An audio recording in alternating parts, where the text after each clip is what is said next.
All right. Good morning, ATL. Good morning, sports world. Good morning, wherever you are. Good morning. It is your boy, OGBigsam, aka Mr. White, on this Monday morning. Uh, in some instances, yeah, it's mad, you know. But it's been a pretty lively sports weekend. Um, we got a few things we're gonna get into. You know what I'm saying, gonna shed some light on them Bulldogs. Yeah, we gonna talk about them Dirty Birds. Give an honorable mention to the New York Yankees getting back into the World Series. You know what I'm saying? Just a little bit. Just chitter chatter. Uh, jump right on off in it. How about them dogs, y'all? How about them dogs? We go up into Austin and take the horns off of Texas. Yes, we do. Yes, we did. Um, Send a message, a very lively introduction to the SEC, um, given to what I believe is the best team in the SEC. Um, it was some good old fashioned Georgia Bulldog football. We ran the ball aggressively.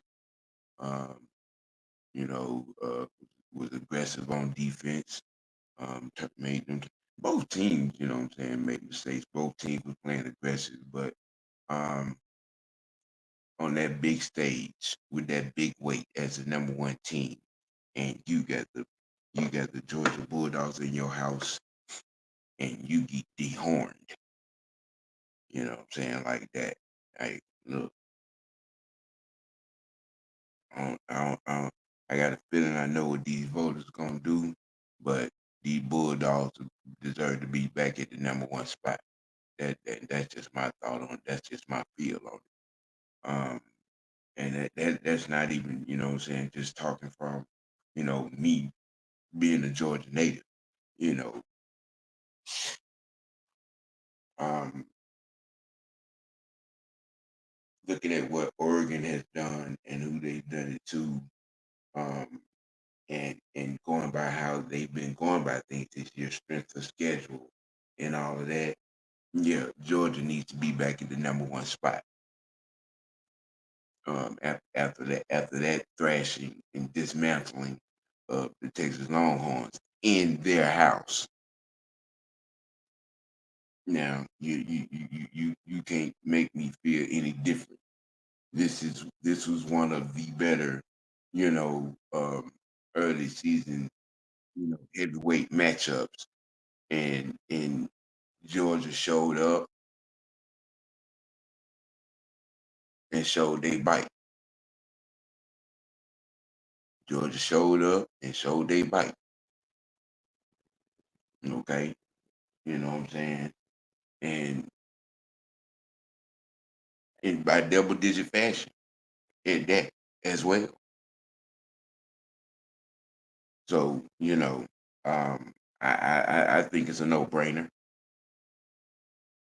I think it's a no brainer. Yeah. Uh-huh. A team with one loss should in this case should goddamn leapfrog a team that's undefeated, given the fact that team being Oregon, strength of schedule at this particular point doesn't measure up. You know, I'm just saying. D Sloan, what's good, baby? Yeah, yeah, I'm about ready to get off into that, man. Hey, look, it happened, and there are some logical reasons as to why it happened. Um, um, those reasons, um, being Coach and Jimmy Lake and Jerry Gray. Um, we're missing Trey Anderson real bad, real bad. He's our best pass coverage linebacker, and for very good reason. You know what I'm saying? His height and his speed helps him be that. Um, I'm still trying to understand why we didn't go to the three safety, you know what I'm saying, lineup in those passing situations. Instead of kept putting Caden Ellis out there and they were going at him and burning him every time. Every time.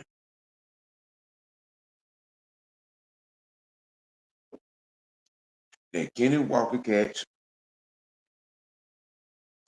Caden Ellis had no business. There should have been a change up in the formation.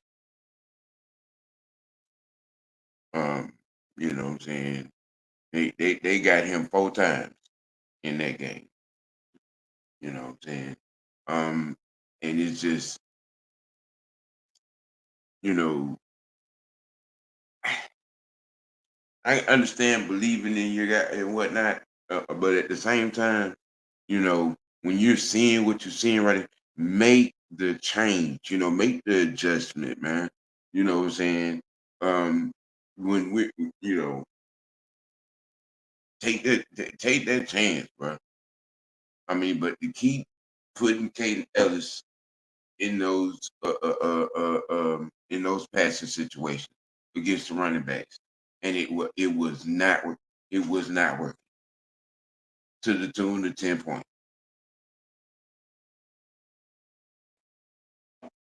I mean, you know, I'm just saying. Yeah, correct me if I'm wrong. You know what I mean? You know, um, now not taking anything away from what the Seahawks did. Um, we ran into a buzzsaw. Um, and then at some points we cut our own limbs off in this game. Uh, some of my compadres would contribute to us looking past Seattle. Maybe so, maybe not. You know, but the loss right here, like this, I'm look. Anything is culpable right here. This was a bad loss. It was a bad loss. Ain't no sugarcoating it. It was a bad loss. You know what I'm saying? Uh, 3, 4 turnovers. Um, cool miss kick. Um, you know what I'm saying? You know, it was just bad in all three phases. It was just bad. And ain't no, you know, well, if we had, it was bad. It was bad. You know what I mean? You know, and that's just the best you can do with that, and just say, look, okay, having it's not too much you're gonna be able to, you know what I'm saying, take away from this game in film study. You know, we you know the elephant in the room. Yeah, you know, shit. We know what we got coming up next. There's nothing in this Seahawk game that's gonna help us in what we got coming up this week outside of the fact that we should have got them focused in on the goddamn Seahawks. You know what I mean? And you know, in this, like I said, in this game, Raheem, Late, and Gray, this is on y'all. This is on y'all. This is on y'all. I mean, you know, come on now. there should have been some kind of change made, man. Instead of leaving Ellis out there in pass coverage. That is not his thing. Number one, okay. You know what I'm saying? Number two, they was killing him. They was going at him when it happened the first time. I mean, I'm just like, okay, all right. No, that wasn't the move. You know what I mean? You should have had a backup plan for the backup plan for the backup plan. You know what I mean? You know, shoot, man. And you're right, Mr. Knight, and good morning to you. And you're right. You know, learn from it and get ready for the Bucks. You know what I'm saying? This ain't that's the only thing you can do and say with this right here. You know, as far as moving forward. Um,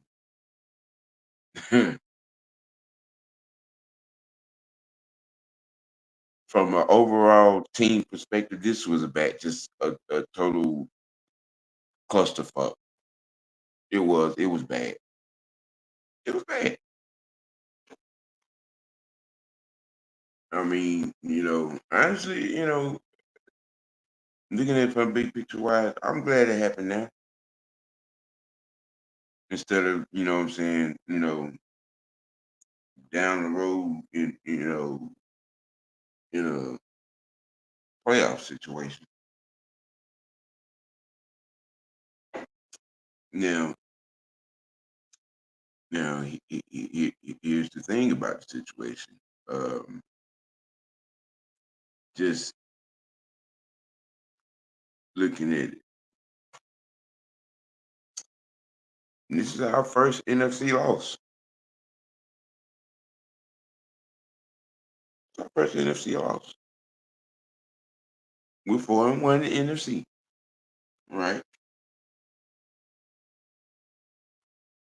What does that mean?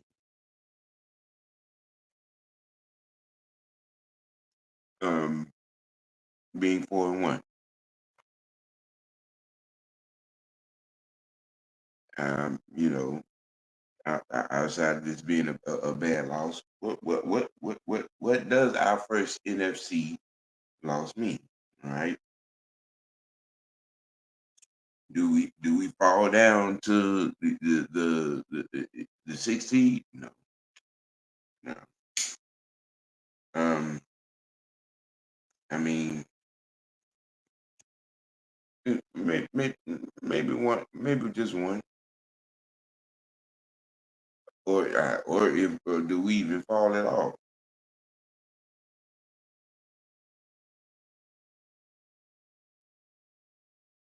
And like Mr. Knight said, we got to just learn from it, check it down. So like I said a little while ago, not too much we're gonna be able to take from this game. You know what I'm saying? Going forward, you know what I'm saying, against the Bucks. Outside of we got our ass whooped, plain and simple. You know what I'm saying? Because what phase of the offense, you know what I'm saying, shows up this week, and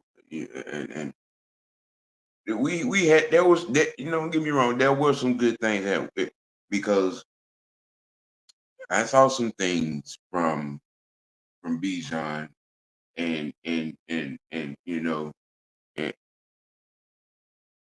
and Drake, you know, um, but from a pass protection perspective, and being able to recognize certain things, under pressure, we kind of failed at it pretty bad. But um, good morning, Christian. Good morning. But Bijan, I hated that we wasted that performance. And Tyra too.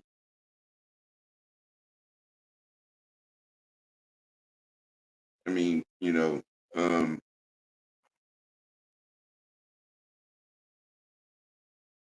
it's just one of those. I we it happens, you know. But I'm seeing a different type of animal in Bijan right now.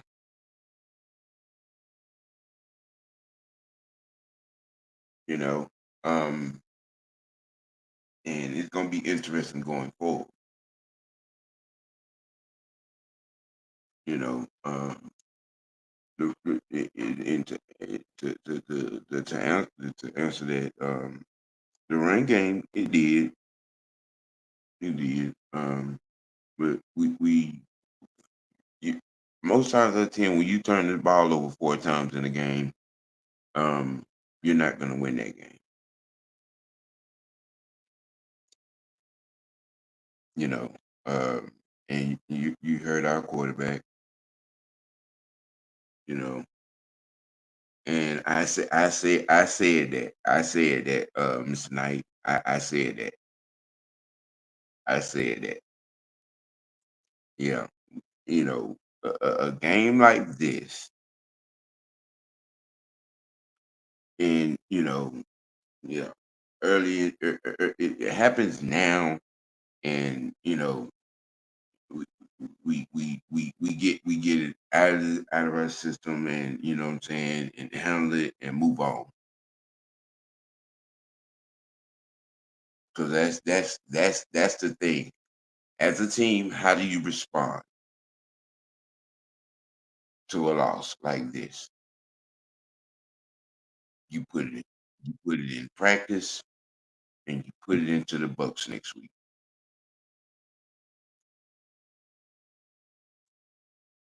You know, yeah. I mean, from top to bottom. You know what I mean? I mean, you know,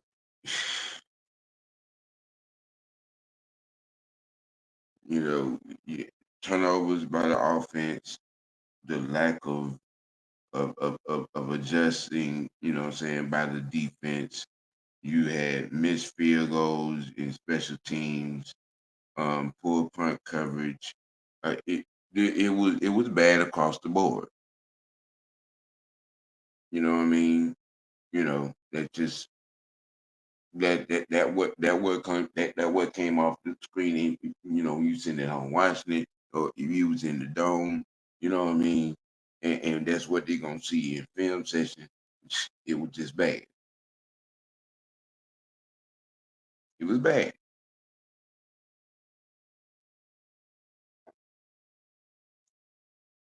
You know, um, shoot, because the question, and this already been asked. Um, old boy on ESPN this morning on Get Up was like, why did they make the adjustment from Ellis and pass coverage?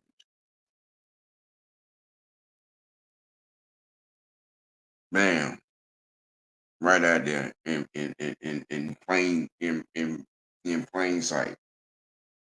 Good morning, Xavier. What's happening, man? You know what I'm saying? Talking about Rod and Jimmy Lake and Jerry Gray on not making this adjustment in pass coverage and these 4 big plays given up by Caden Ellis in pass coverage.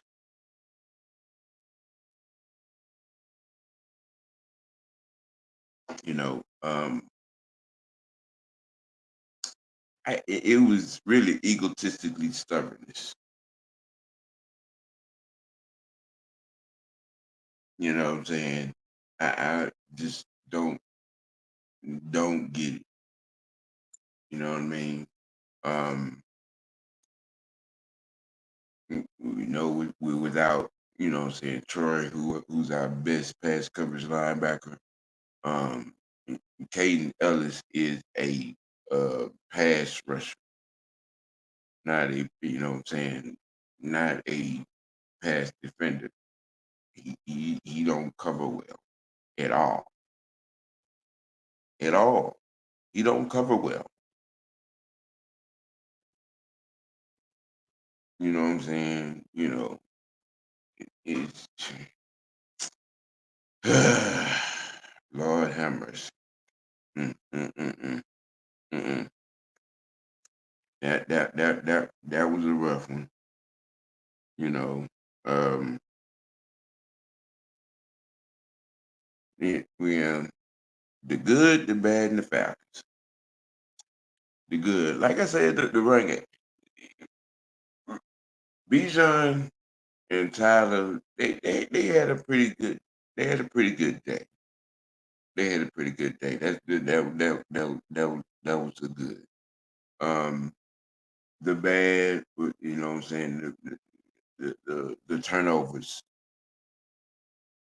the turnovers. Um, you know what I'm saying, the turnovers. The Falcons, hey, is our first NFC loss. We're 4-1 in the conference. All right, we're 4-1 in the conference.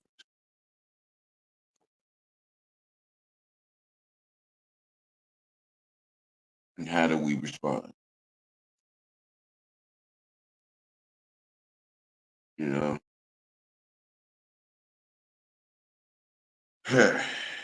see, Xavier says we need that loss. In my opinion, they thought our dogs could overcome the scheme they wanted to play instead of playing to the strength of who is on the field.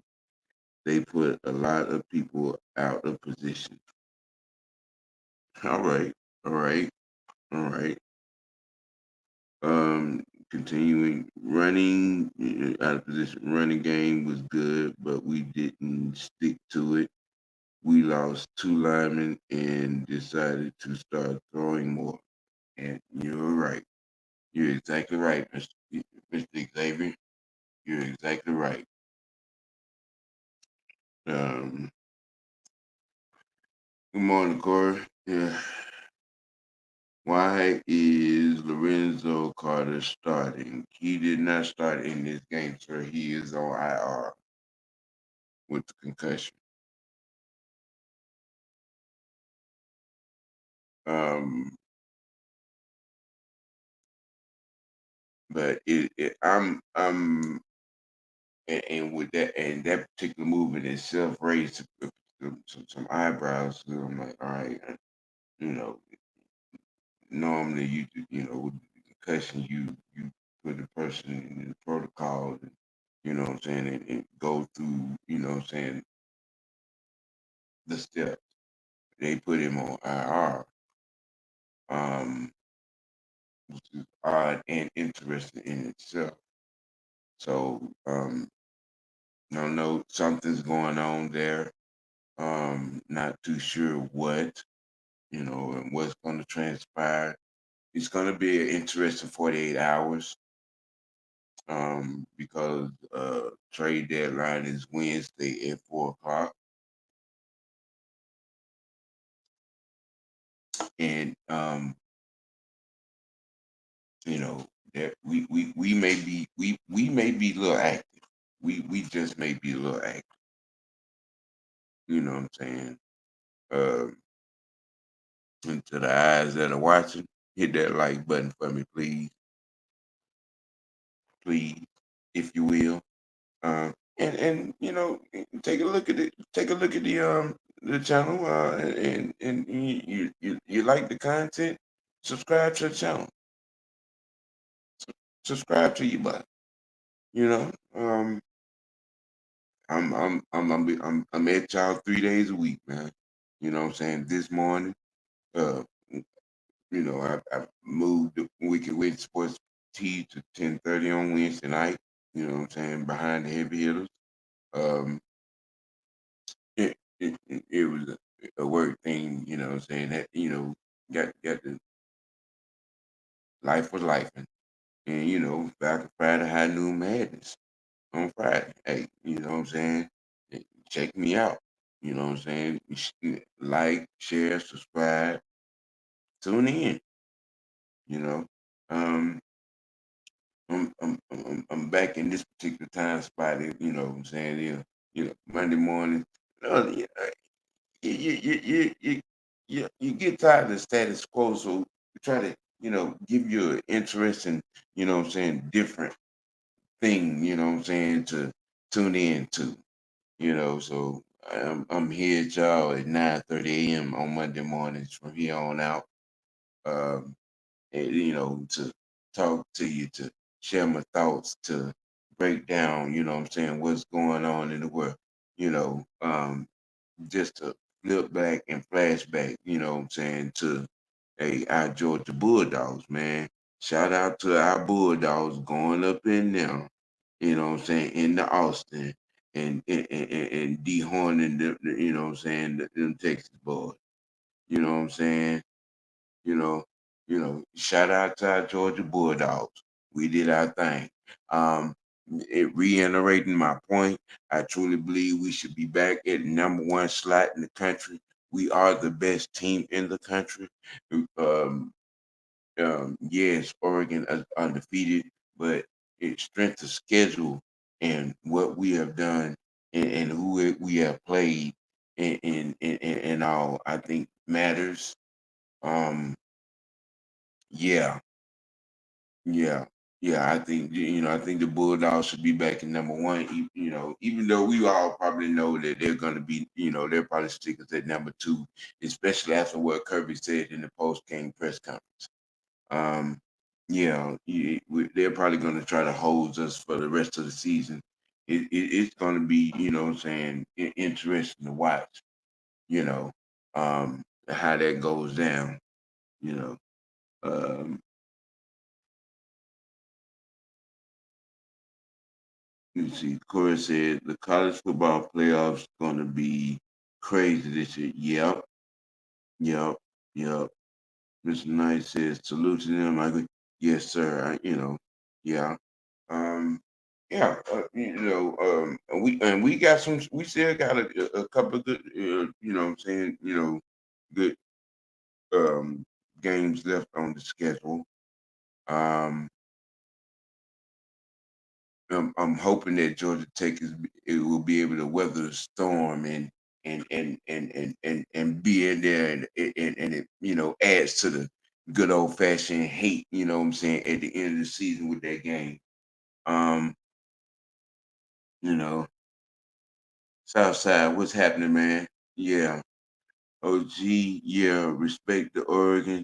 They have played very, they have played very, the media and the committee know if Georgia were to play them, Oregon would get smoked. But because they're still undefeated, they're number one. Yeah, you know, I mean, you know what I'm saying? See, I'm gonna tell you something. And I'm gonna rewind this, what I'm saying, back a season ago. Nobody on the planet wanted any part of Georgia three-peat. Nobody. Nobody. Now, you're gonna tell me after a 3-point loss to Alabama in the SEC championship game that Georgia did not deserve any sniff of of the national championship playoff.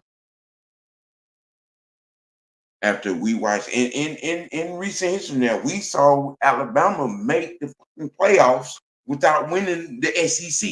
We've seen it. We saw this shit twice.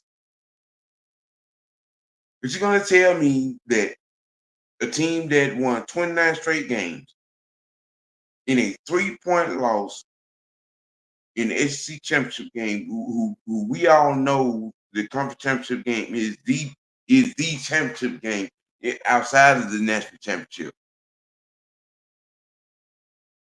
Nobody wanted any part of Georgia having a chance to three-peat. Okay, and with Kirby saying what he said in that post-game press conference, I know the NCAA and the powers that be and the money people gonna come after us. in every facet. Because us going into Texas, and we kept the ball, we kept the game out of the referee's hand. They tried it. They tried it. They tried it. And Kirby said it. Kirby said it. But we kept the ball, we kept the game out of the ref's hands. We outplayed the refs. And yeah, there are a lot of mad motherfuckers, you know what I'm saying, in Vegas right now. Mm-hmm. Because we destroyed that point spread.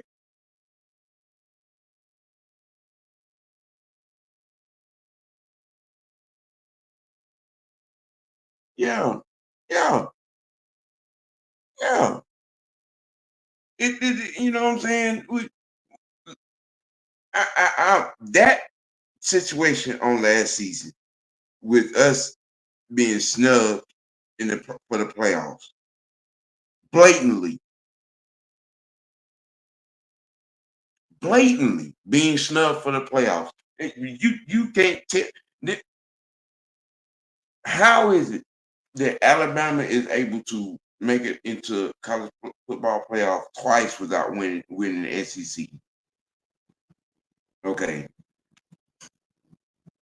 and Georgia being a team that had won 29 straight games, only lost by 3 points in that. 3 points. 3 points. You gonna tell me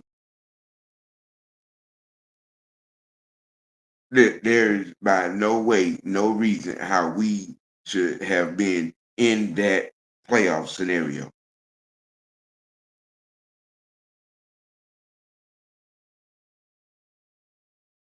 Southside said UJ receivers and tight ends need to wake up and get it together also. You know what? I mean, yes, they can play a little bit better. I mean,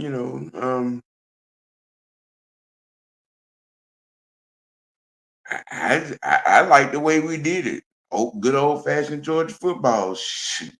That counter trade toss. Ran that thing down their throat. Shit. Alberto, what's good, man? What's happening? Good top of the morning to you.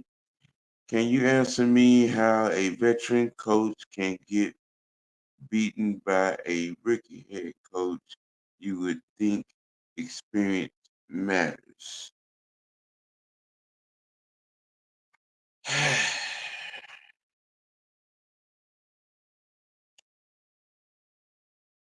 I can agree with with the perspective that you have right there, um, because it it goes back to what I said earlier on the matter, them being egotistically stubborn in not making the adjustment.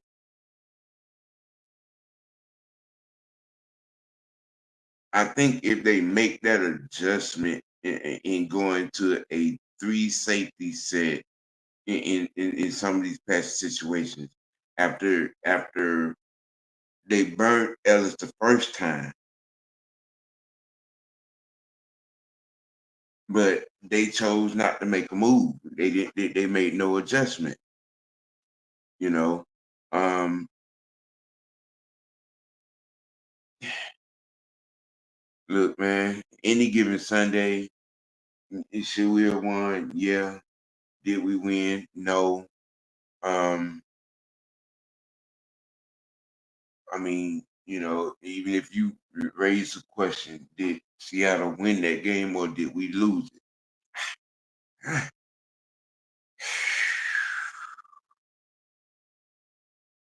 I err on the side of we lost it. You know, um, when you turn the ball over 4 times and you don't adjust to something that somebody is doing to you, you know what I'm saying, offensively for your defense, this is what happens. You know, um, everybody knows if you are comparing Oregon to Georgia, even with Georgia still this season not looking all great, Georgia is still better than Oregon. Um, Point made. It sound better when you say it. Sound better when you say it. Cause I that kind of sort of the point that I made earlier. Um, Chris said the coaching be using experimental schemes too often. Yeah, I kind of sort of said that on yesterday. Um, you know, riding kind of sort of getting caught up in trying to do different things. Um, getting caught up in the era of of having the talent. But no, we got to stick to our identity and do things the way we're able to do things. Let's see. Corey said, "Who in their right mind would have a linebacker covered deep?" Well, see, here's the thing with that. We do. The problem is the linebacker that can do it is out hurt. Now, in this particular situation, I think that in that situation, they should have put a safety at the middle linebacker spot for coverage. You know what I'm saying? That would have been my adjustment, but they didn't make the adjustment, and we got burnt 4 times. You know, so hey, um, like Mr. Knight said, early in the stream, hey, we can only just learn from it and move on and get ready for the Bucks. You know what I'm saying? Again, once again, shout out to them dogs going up in there and spanking them horns. They should be number one, but we already know how this thing gonna blow over. Um, you know, hey, it just jump starts today. Hey man, y'all go over there, you know what I'm saying, and get lined up and tune in to Mad Mike for Mad Mike in the morning, coming up in about an hour. Hey, it's just the start of your Monday, man. Mad Monday with the OG, baby. This is what we doing, how we do it, the way we do it over here, bro. You know what I'm saying? The start of the day. You know what I mean? And then tune in later on the day, you get yourself some cooler talk and you know what I'm saying, some other streams. Hey, man, y'all tune in. You know, we got you covered. You know what I mean? It's been your boy, OG Big Sam, OG Big Sam, aka Mr. Wide. Hey, you know what I'm saying? You gotta keep it A, you gotta keep it dirty. You know what I'm saying? Most notably, you gotta keep it real with yourself, man. Make your next choice your best choice. You know what I'm saying? Thank y'all for tuning in. Love y'all. You know what I'm saying? Be blessed in your day. And I'm out.